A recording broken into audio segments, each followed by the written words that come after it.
Hello guys, welcome to the machine learning mindset and welcome to this video. So in this video I am going to explain and describe how you can do a data exploratory and how you can explore different aspects of the data with some very basic few steps using the Pandas package, which is one of the most well-known packages in machine learning and data science for data cleansing, data processing, data preparation, and different elements which is necessary for basically data processing, as I mentioned. So here the data set that we're trying to investigate is the Boston house prices data set, data collected in 70. So it's a pretty small data set. The number of instances are 506, but it's actually been used as a benchmark data set for linear regression. Specifically, in some of our previous videos we covered that topic. So here I'm just going to explore the features inside the data using the pandas. So let's just get started.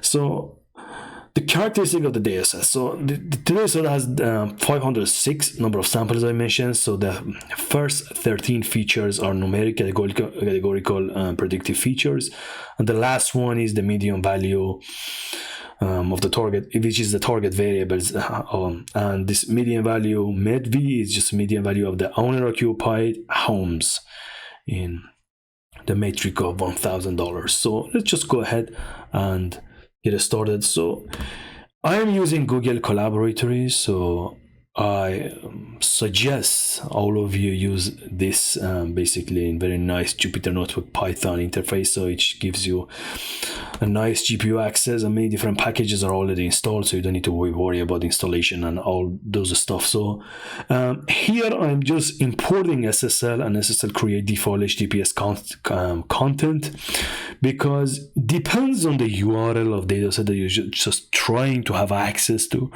So you may have some issue if you don't use these lines of code. So it's just up to you. You can remove them to see if your system works without them. But let's just continue for now. So we are going to import pandas as PD, which is the alias of pandas. Many people use the same thing. And the URL of dataset file is the HTTPS archive, the University of California Irvine, and the housing.data. The column names or the features, as we described above, is the 14 features are as follows, that we don't already know the labels. The number of rows of the dataset that we want to read is just 500. So it would be nice. You may say, why just 500? So just only 506 data points. So I said, I just deliberately pick this specific argument for you to know that you can read few rows of the data set if you want to explore the data, because you might be dealing with a very large data set that loading that might not be even possible in your system given the RAM or different specs, or it's just taking too much time and you just want to have a sense of the data set. So just let's use this argument of reading 500 data samples. So the separator, usually the pandas read CSV that we're using is by design and by default is for reading the CSV files, that the separator is a comma as a default. But here in this data set, the separator is a space. So the values are separated with a space. That gives us a different setting here. So the skip initial space parameter, when we set it true, it just skip the space after the limiter or the separator, whatever it is. If it's comma, it's double quote or whatever. So here is set it to true, because we may have more than one space between the values in the data set, which in case we have. And when we set this true, it just takes you one space and ignore the rest, and it just really help us to read the data. So let's just read the data set with pd.readcsv file path, which can be a URL or basically any kind of buffer or the path of the file in our local system that we're setting. Here we use the URL. So the names are the column names that we define here. We have a separator, and the skip initial space is true. Here when we use dataset.head n equal to 10, it just helps us to read only the first 10 rows of the dataset. Let's just run this to see what we're going to get as the output. So here you are. So you see the data set, the first 10 elements. These are the nice demonstration of the data set. We have the features up there, or columns. Basically, those are the variables.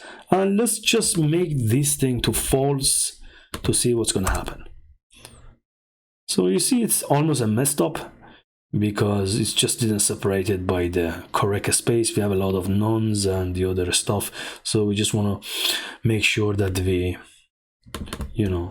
skip the extra elements after the separator. So we set it true, it just make the data set nice and ready. So just wanted to demonstrate to you what is the difference there. So the next step is basically trying to get the summary statistic with dataset.describe. We very simply can have a demonstration of the statistic. As you can see, for each variable, it shows the count of the variables, mean, standard deviation, and different elements that might be useful for us. So here also I use the number of rows here. I didn't use it, as you can see, in the file. And I don't use it in the file, so you just read all the samples in a dataset. I just provided the argument here that you don't forget. Anytime you wanted to use it, you just give the argument here and you just show it there. So let's just go and use it. Doesn't matter where, because we define all arguments for all of that. So as you can see, no, we must have only 500. Let's just run the describe again. So as you can see, yes, so we only have 500 numbers or samples. So let's say we want to take random samples from the data set. So we just take data set, data frame we created basically up there, and dot samples n equal to 5. It just returns 5 random samples of the data set. So what very important part of data exploration is basically finding the missing data points. So the missing data points can be defined and can be actually found and identified with using dataset.isNull. Let's just run it to see what's going to happen. As you can see, any point of the dataset which is not missing is going to be false. If a point is missing, or if it's null, it's going to set it to true. So here we don't see anything missing, but this demonstration is not very illustrative because it just skip a lot of rows and we can't see basically everything inside. So let's just use a more creative way. I just suggest you to read more into the details of this code, and feel free to comment if you have any, and I would be happy to answer the comments. So this is a way that we actually find the nodes in a data set, sum them all, and find a portion of them and report them in the end. So let's just run this part to see what's going to see. As you can see, yes, so these are the features.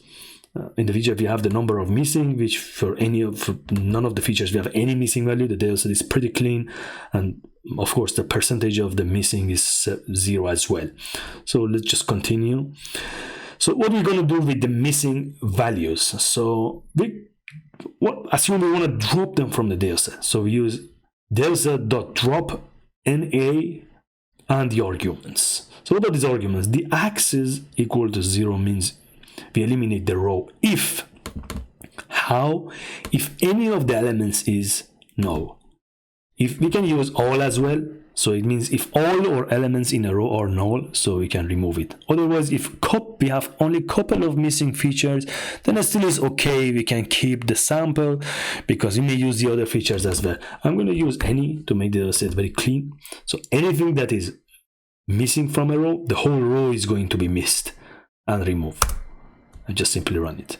So since we don't have any missing values, so it's not going to do anything on the data set. So let's just continue. Cburn is one of the basically famous professional packages for plotting in terms of statistics. It's actually customized for statistics. So we're going to use Cburn. So when we import Cburn as SNS, as it's the commonly used alias, and display one of the features in a data set, let's see what we're going to get.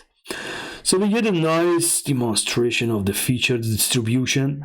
As we can see, the majority of the points are around 20. So this is something we want to know to, have understanding of the feature as a whole. So let's plot a scatter plot and compare two kind of features here, the RM and the MEDV, which is the median in fact price of the houses. So when we run this,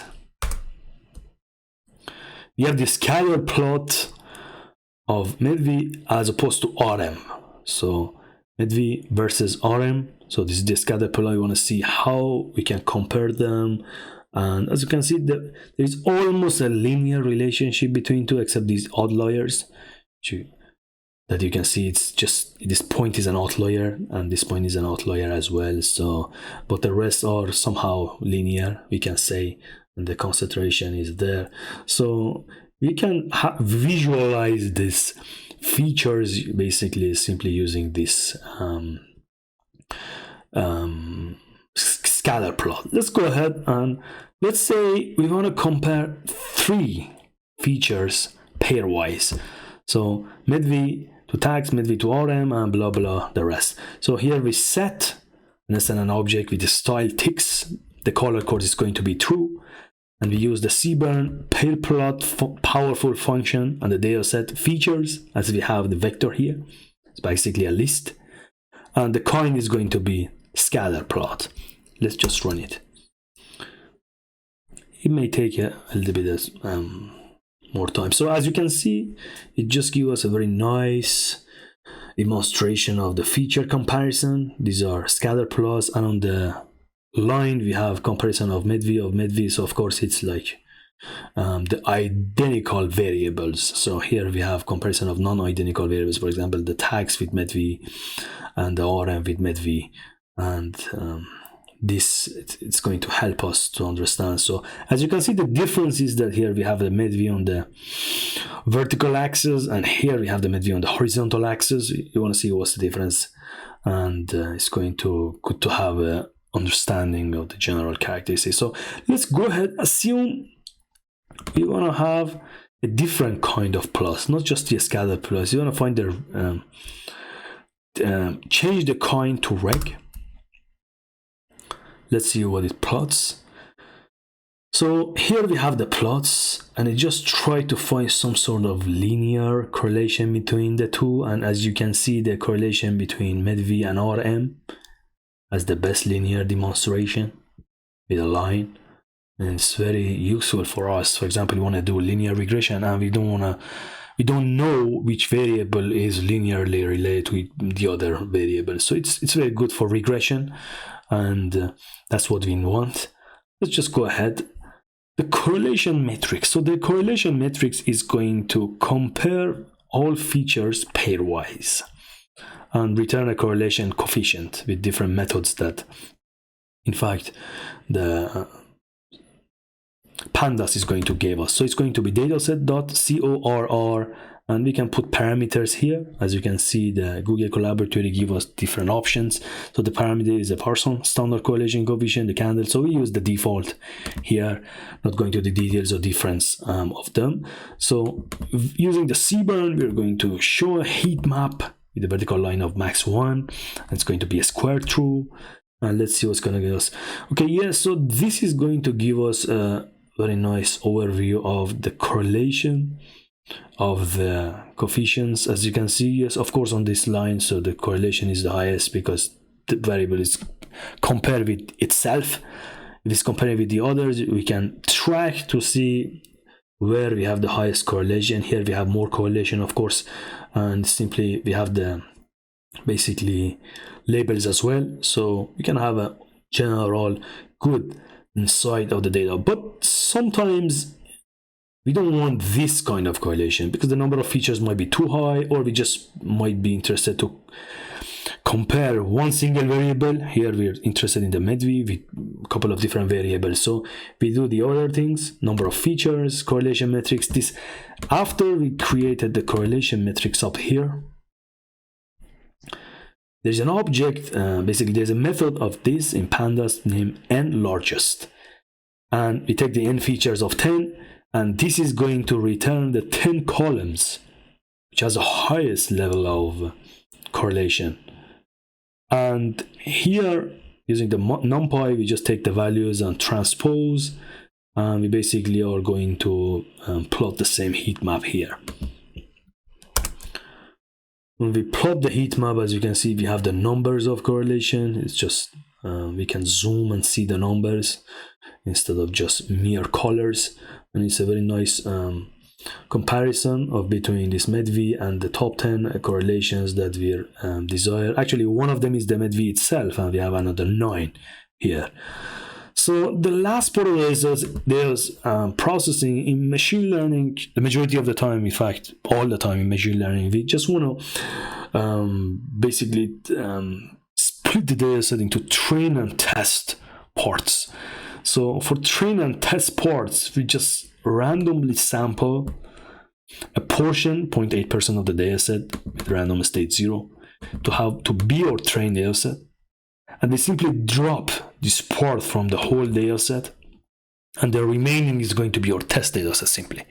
So this basically guarantee that we have a disjoint test and train set in our data set. So that was the whole short tutorials in how to use Pandas for data science for initial pre-processing. Thank you so much for watching. You can just go ahead and watch the blog post which I'm putting in the description section. So there I just explain more the concepts, and you can have an understanding of some more details if you are interested. Also, the source code, the full source code, is available on the blog as well. So you can visit. You're more than welcome to download the source code and use and run it for yourself, and it's free. It's free of cost. You don't have to pay anything. So thank you so much for watching. Feel free to send your review and comment below if you have any questions or point of view, and I will be happy to connect with you. Thanks again for watching. See you soon.